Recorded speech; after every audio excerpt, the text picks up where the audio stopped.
In this video, we'll be going over the only formula you'll ever need to master the art of AI prompting. I'm Alex. I don't usually make videos like this, but I decided to make a more educational video today, so enjoy. Most people think AI doesn't work properly, but in reality the problem usually isn't AI, it's the prompt. Today I want to break down actually how you can master the art of AI prompting, not with hacks or gimmicks, but with a simple framework that works consistently. I've broken this video down into 6 sections to show you how to get valuable results from AI. So section 1, what actually is prompting? A prompt isn't just a question, it's an instruction. AI doesn't think the way humans do. It predicts responses based on the information and structure you give to it. There are 5 elements for a strong prompt.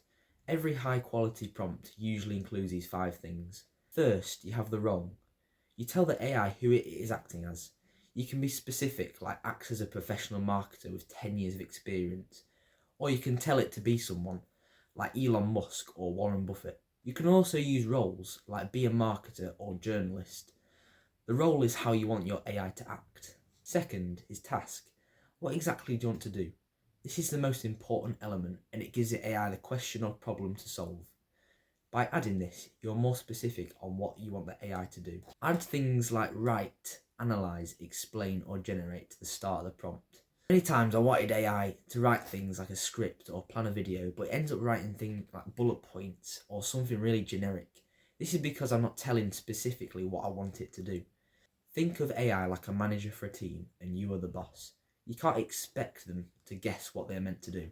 Third is context.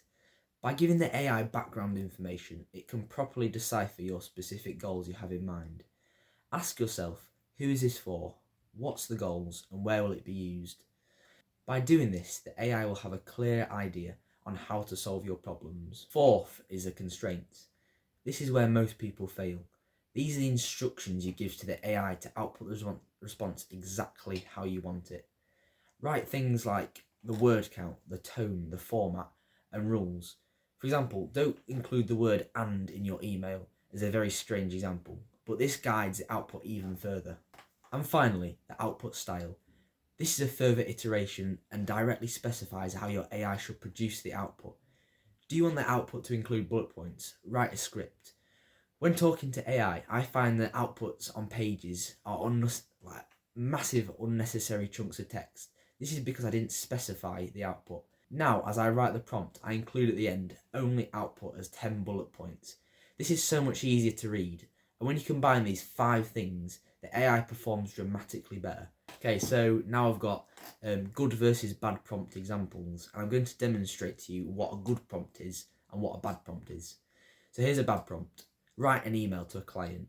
You'll get something really generic and boring and without structure. The AI will output based on very few details you've given it. Now compare it to this. You are a professional consultant writing an email to a client. That is the role. Explain an AI solution clearly and formally. That is a task. Tailor it to a non-technical audience. That is a context. Keep it under 200 words. They're the constraints and the rules. And structure it with a clear subject, concise paragraphs and a confident closing. That is the output format. Same AI, completely different results. Okay, so I'm going to talk about iteration and how it is a real skill. Here's something really important that most people don't realise. To improve the response, you can say things like, make this more concise or rewrite, change the tone or explain your reasoning. You can also ask your AI to ask you questions. For example, at the end of your main prompt, add, ask me questions to improve this final result. It will ask you a series of questions. This helps the AI understand your problem even further. The people who get the best results aren't smarter, they iterate.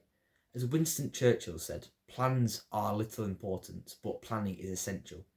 This means that the initial idea you set upon is not important, but you can change the plan and iterate. This is where you'll find the real results. Prompting is a leverage skill and it applies to all things like school, business, content creation and learning. So the use of AI is essential for everyone. And finally, we've got some common prompting mistakes.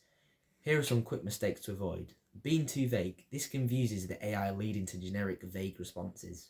Asking for too many things at once. This can work, but generally the AI will overload. Instead, try using different chats for different situations. Treating the AI like a search engine instead of a tool. If you don't guide the AI, It will guess, and guessing leads to an average output. Technically, AI works by predicting the next most likely word based on patterns it has learned from thousands and massive amounts of text. It looks at words, phrases, and structures related to each other, statistically but not emotionally. You don't need complex tricks to get better. Tell the AI to think step by step and give reasoning. Ask it to critique or improve on its own response. AI isn't replacing thinking. If you learn how to communicate with AI properly, you gain speed, precision, and leverage that most people don't have. So don't just treat AI like a search engine, treat it like a leveraging tool.